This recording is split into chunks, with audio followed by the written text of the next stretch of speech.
السلام علیکم ورحمۃ اللہ وبرکاتہ۔ میرے محترم ناظرین کرام، آج کے اس درس کے اندر قرآن مجید کا یہ تیسرا پارہ ہے اور سورہ آل عمران یہ آج میں شروع کر رہا ہوں۔ پہلی آیت سے لے کر 5 آیت تک آپ کے سامنے پہلے تلاوت کروں گا، پھر اس کا ترجمہ آپ کے سامنے رکھوں گا۔ اعوذ باللہ من الشیطان الرجیم، بسم اللہ الرحمن الرحیم۔ الف لام میم، اللہ لا الہ الا هو الحی القیوم، نزل علیک الکتاب بالحق مصدقا لما بین یدیہ وانزل التوراة والانجیل من قبل هدى للناس وانزل الفرقان ان الذين كفروا بآيات الله لهم عذاب شديد والله عزيز ذو انتقام ان الله لا يخفى عليه شيء في الارض ولا في السماء۔ اب سامعین کرام اس کا ترجمہ سماعت فرمائیں۔ الف لام میم حروف مقطعات سے ہے، ان کا معنی مراد مطلب اللہ جانتے ہیں۔ اللہ لا الہ الا هو الحی القیوم، اللہ تعالیٰ نہیں ہے، اس کے علاوہ کوئی معبود، وہی برحق معبود ہے، اللہ کے علاوہ کوئی معبود نہیں ہے۔ الحی جو زندہ ہے، ازل سے ہے، اب تک رہے گا، نہ اس کو موت آئے گی نہ اس کو فنا ہوگا۔ القیوم جو نگہبان ہے، نگران ہے، ساری کائنات کا قائم کرنے والا ہے۔ القیوم ساری کائنات کے قائم کرنے والے کو کہتے ہیں۔ نزل علیک الکتاب، اتارا آپ پر کتاب کو، بالحق حق کے ساتھ، مصدقا لما بین یدیہ وانزل التوراة والانجیل، مصدقاً تصدیق کرنے والی، لما بین یدیہ جو آپ کے سامنے ہے، وانزل التوراة والانجیل اور اسی اللہ نے ہی تورات اور انجیل کو نازل فرمایا ہے۔ من قبل ھدی للناس، اس سے پہلے لوگوں کی ہدایت کے لیے۔ وانزل الفرقان اور اس نے اتارا فرقان کو یعنی قرآن مجید کو۔ ان الذین کفروا، بے شک وہ لوگ جنہوں نے کفر کیا، بآیات اللہ، اللہ کی آیات کے ساتھ، لہم عذاب شدید، ان کے لیے عذاب ہے سخت۔ واللہ عزیز ذو انتقام، اور اللہ تعالیٰ غالب ہیں، انتقام لینے والے ہیں۔ جو اللہ کی نافرمانی کریں گے، اللہ کے ساتھ شرک اور کفر کریں گے، اللہ ان سے انتقام لیں گے۔ ان اللہ لا یخفی علیہ شیء، بے شک اللہ تعالیٰ کے لیے کوئی چیز مخفی نہیں ہے، فی الارض زمین کے اندر، ولا فی السماء اور آسمان کے اندر، یعنی زمین آسمان میں کوئی بھی چیز اللہ کے لیے پوشیدہ نہیں ہے، اللہ کے لیے ہر چیز ظاہر ہے۔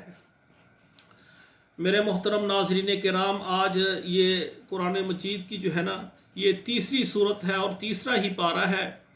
پہلی سورہ فاتحہ آپ نے سنی، دوسرا سورہ البقرہ الحمدللہ مکمل ہو گئی، اب سورہ آل عمران ہے، اور یہ ساری صورت جو ہے نا یہ مدنی ہے۔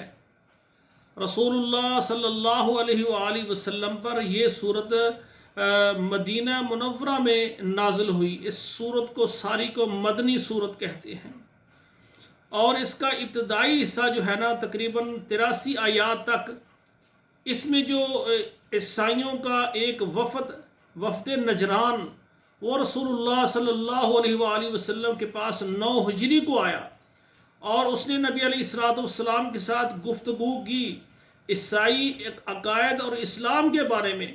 تو ان آیات میں سارے احکامات وہ بیان کیے گئے ہیں میرے بھائیوں۔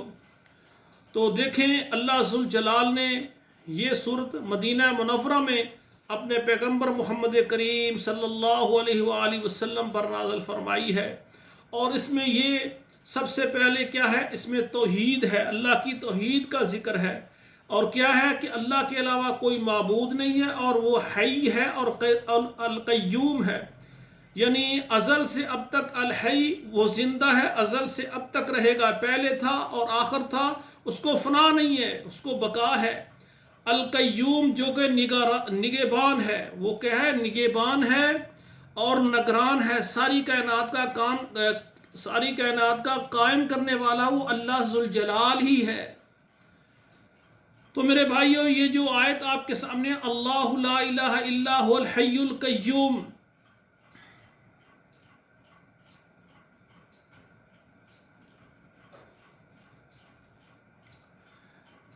حدیث میں آتا ہے کہ 3 آیات ایسی ہیں اس میں اللہ ذوالجلال کا اسم اعظم آتا ہے۔ 3 آیات ایسی ہیں جن میں اللہ ذوالجلال کا اسم مبارک، اسم اعظم آتا ہے۔ ان میں پہلی آیت قرآن مجید کی ہے وہ سورہ بقرہ، وہ جو ہے پہلی ہے وہ جو سورہ بقرہ میں آیت الکرسی، اور اس میں اللہ لا الہ الا هو الحی القیوم، یہ اسم اعظم ہے۔ ایک یہ آیات ہے، اور دوسری یہ جو سورہ آل عمران کی دوسری آیت ہے اللہ لا الہ الا هو الحی القیوم، یہ اسم اعظم والی آیات ہے۔ اور جو تیسری آیات ہے یہ سورہ طٰہٰ میں ہے، وَعَانَتِ الْوُجُوهُ لِلْحَيِّ الْقَيُّومِ، وَعَانَتِ الْوُجُوهُ لِلْحَيِّ الْقَيُّومِ، اس میں یہ اسم اعظم ہے۔ ان 3 آیات میں اسم اعظم ہے، تو جو اسم اعظم کو پڑھنا چاہتا ہے اللہ کے قریب ہونے کے لیے، اللہ سے مدد طلب کرنے کے لیے، اللہ سے استغفار کرنے کے لیے، اللہ کا قرب حاصل کرنے کے لیے، تو یہ 3 آیات ہیں قرآن میں جن کا حدیث مبارکہ میں بھی ذکر ہے۔ پہلی آیت الکرسی میں اللہ لا الہ الا هو الحی القیوم، اور دوسرا یہ ہے اللہ لا الہ الا هو الحی القیوم، یہ سورہ آل عمران کی یہ دوسری آیات ہے، اور تیسری ہے سورہ طٰہٰ میں وَعَانَتِ الْوُجُوهُ لِلْحَيِّ الْقَيُّومِ۔ تو میرے بھائیوں، یہ قرآن مجید یہ تیسری صورت، یہ سورہ آل عمران شروع ہو گئی ہے۔ دعا ہے اللہ ذوالجلال پڑھنے کے ساتھ اللہ میں عمل کرنے کی توفیق عطا فرمائے۔ اقول قولی ھذا استغفر اللہ لی ولکم ولسائر المسلمین فاستغفروہ انہ هو الغفور الرحیم۔ سبحانک اللہم ربنا وبحمدک اشہد ان لا الہ الا انت استغفرک واتوب الیک۔